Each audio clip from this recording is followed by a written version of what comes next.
अंदर तो जाएंगे आंदोलन में। देखिए हमसे देखिए सामाजिक और राजनीतिक दोनों अलग विषय है। हम अगर उतरेंगे तो फिर आप ही लोग मीडिया कर्मी निश्चय कुछ महीनों में एक दल के रूप में, एक नए नाम के रूप में हम लोग सामने दिखेंगे। लगातार सभाओं का दौर जारी है और आप लगातार लोगों के बीच 2024 को लेकर के जा रहे हैं। आपने कई सारी बातें रखी है, एमएलए का फुल फॉर्म हो या फिर यहाँ पर नीति लिखने की बात हो, तमाम चीज़ों को लेकर के आपने बहुत सारी बातें रखी है। देखिए मेरा भी मानना है, कहीं ना कहीं हम लोग आज 2 साल से आंदोलन कर रहे हैं और जैसे जैसे समय बीत रहा है हम लोग और मजबूत हो रहे हैं। खासकर जानकारी के स्तर से, शैक्षणिक स्तर से, मानसिक स्तर से हम लोग बहुत मजबूत हो रहे हैं। उसी क्रम में हम लोग देखें कि बाकी जो स्टेट्स हैं वहाँ बहुत अच्छी नीतियाँ हैं, वहाँ बहुत अच्छा से स्टेट रन भी होता है और हमसे बेहतर स्थिति में है। लेकिन हमारे यहाँ स्टेट रन नहीं करने का कारण है शासन और प्रशासन।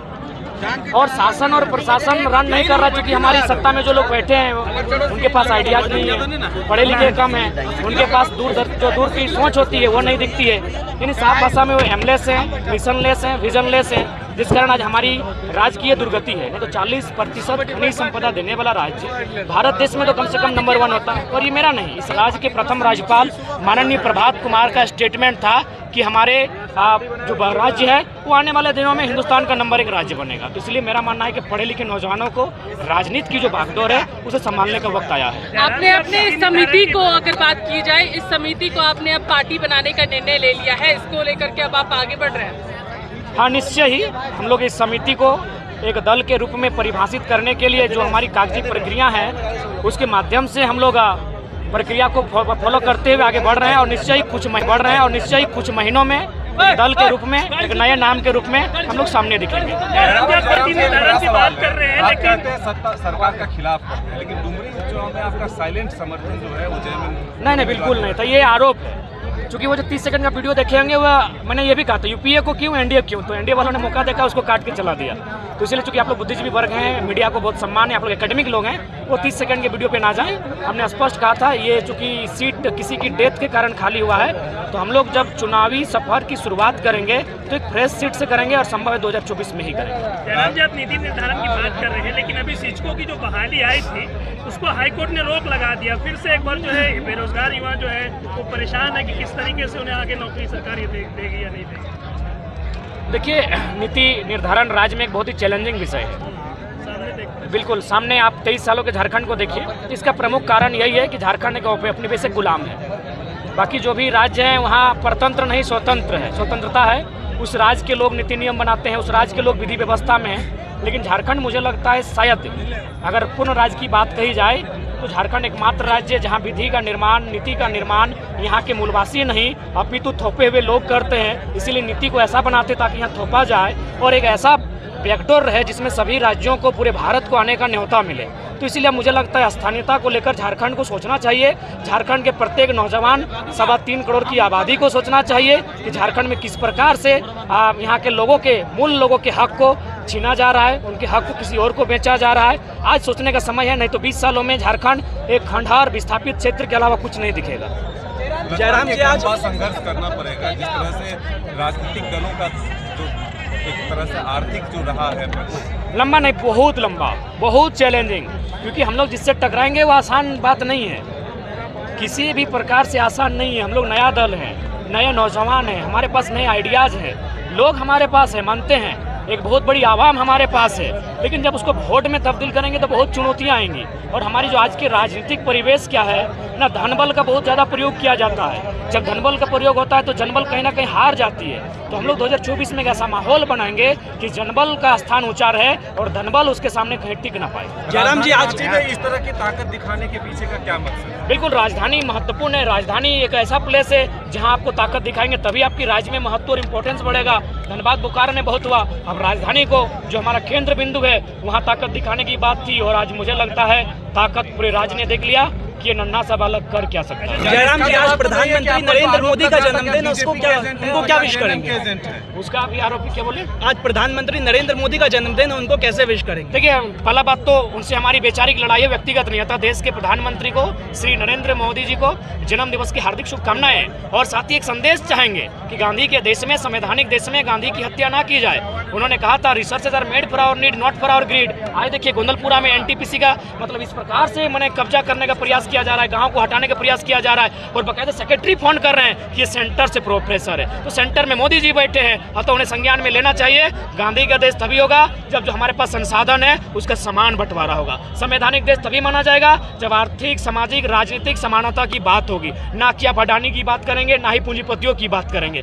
तो कहीं ना कहीं मोदी जी के सरकारी काल में ये तो दिखा है कि पूंजीपतियों को आश्रय मिला है, पूंजीपतियों का लोन माफी हुआ है, बाकायदा रामदेव बाबा से लेके जितने भगोड़ा हैं, लेकिन एक आम व्यक्ति, एक आम किसान कहीं ना कहीं आत्महत्या के कगार पर पहुंचा है। तो देश के प्रधानमंत्री को शुभकामनाएं, और चाहेंगे गांधी का देश, गांधी की विचारधारा को जिंदा रखा जाए, संविधान का देश, संविधान की मान मर्यादा रखी जाए। 19 तारीख नया दल बना लिए हैं, अब इसके बाद जो है आप जिसको बाहरी कहते हैं उसके पास वोट मांगने जाएंगे या फिर नहीं? देखिए, सबसे पहला बात, हम दो राज्यों में आइडेंटिटी को नहीं स्वीकार करेंगे। हम लोग अपने नीति सिद्धांत के साथ रहेंगे। दो राज्यों में आपकी आइडेंटिटी है, दैट मीन्स आप गलत है। तो हम लोग बिल्कुल भी, अगर दो राज्यों में आइडेंटिटी है तो उनसे हम यही अपील करेंगे कि जिस प्रकार हमारे लोग तमिलनाडु में, जिस प्रकार हमारे लोग केरल में रहते हैं, खाते हैं, कमाते हैं, आश्रय पाते हैं, उसी प्रकार आप भी आचरण कीजिए, आप भी व्यवहार कीजिए।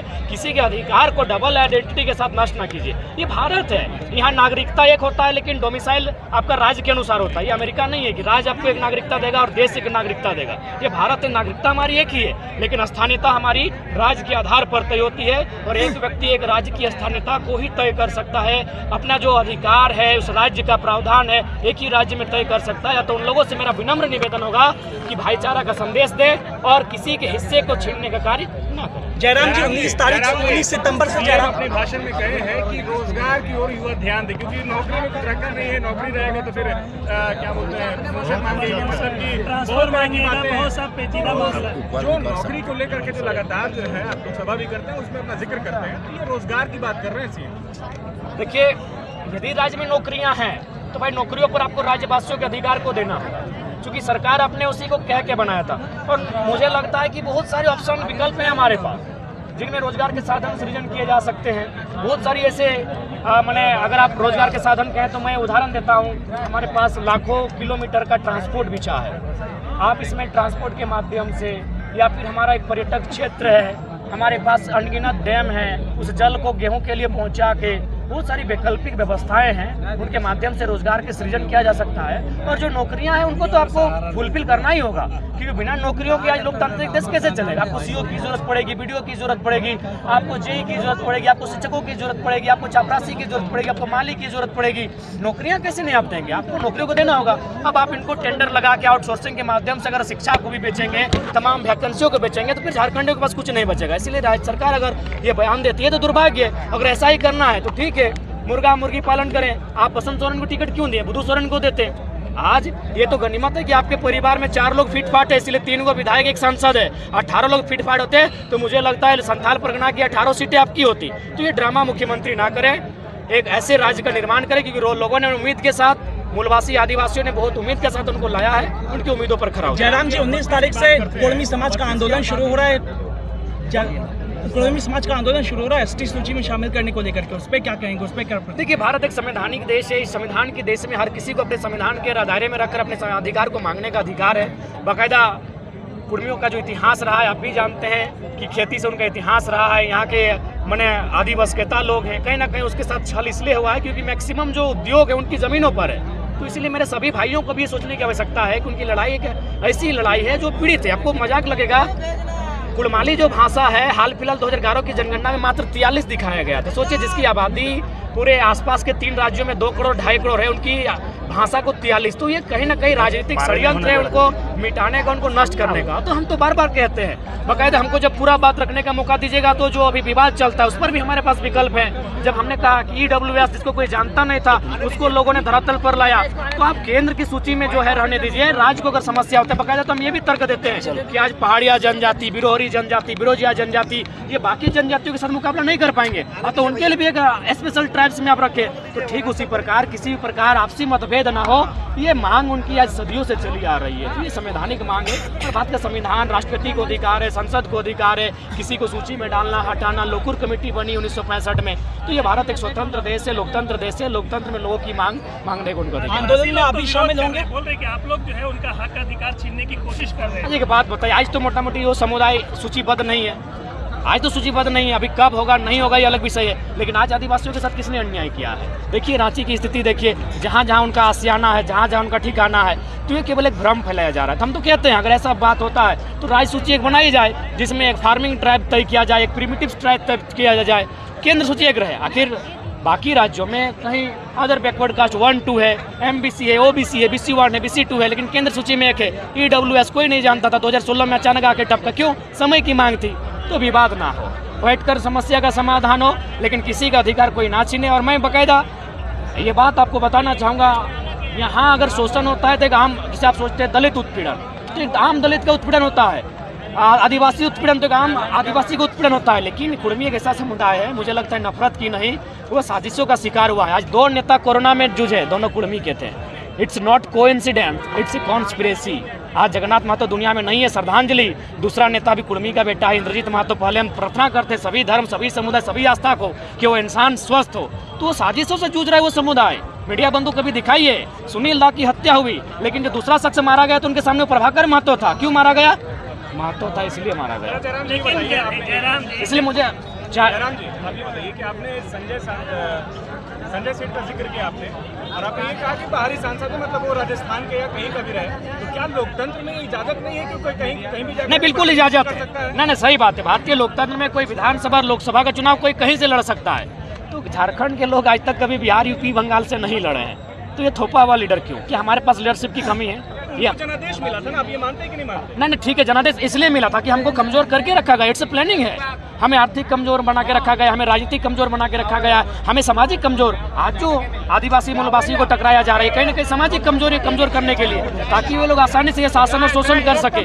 तो इसलिए ठीक है, जनादेश है, लेकिन इसलिए जनादेश है क्योंकि मरता का कुछ नहीं होता है, वो किसी के भी शरण में चला जाता है। तो वही हाल हमारा है। इन्होंने हमें कहीं ना कहीं पंगु बनाकर रखा है। 70 सालों में हमारा दोहन हुआ है। आज देखिए, इतना बड़ा जमीन अधिग्रहण हमारा होता है, यूपी, बिहार, बंगाल, MP वालों को यहाँ बसाया जाता है, बड़े बड़े उद्योगपतियों को हमारे जमीनों का अलॉटमेंट किया जाता है। तो ये अन्यायकारी, दमनकारी नीतियां हैं जिसका हम लोग विरोध करते हैं। और इसी के साथ 2024 में हम लोग एक बदलाव की शंखनाद करते हैं जो राज्य के लिए एक बेहतर लेके आए। जयराम जी, आप कुर्मी समाज के आंदोलन में आप भी दिखाई वो कोई बड़ा इशू नहीं है देव बाबू।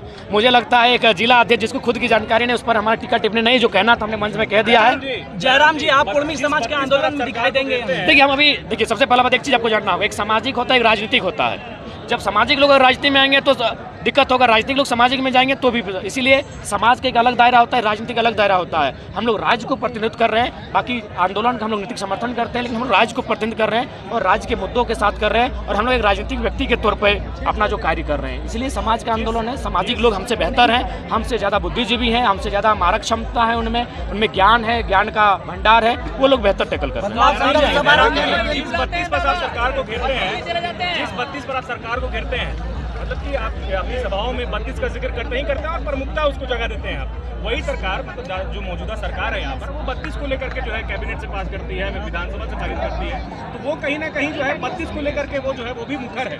लेकिन आप जो है, चूंकि संवैधानिक तौर पर आप देखेंगे, चाहे कॉन्स्टिट्यूशन लेवल पर देखेंगे या हाईकोर्ट की तरफ से जो भी न्यायालय का जो भी आता है, मतलब कि 32 के आधार पर नियोजन नीति नहीं बनाया जा सकता है, जिसका जिक्र जो है सदन में हो चुका है। तो क्या 32 के आड़ में जो है वर्तमान की सरकार वो भी राजनीति कर रहे हैं, और 32 के आड़ में अभी मतलब बीच का कोई रास्ता आप क्यों नहीं बताते? मतलब इसमें जनता पिस रही है ना, झारखंड की जो जनता है।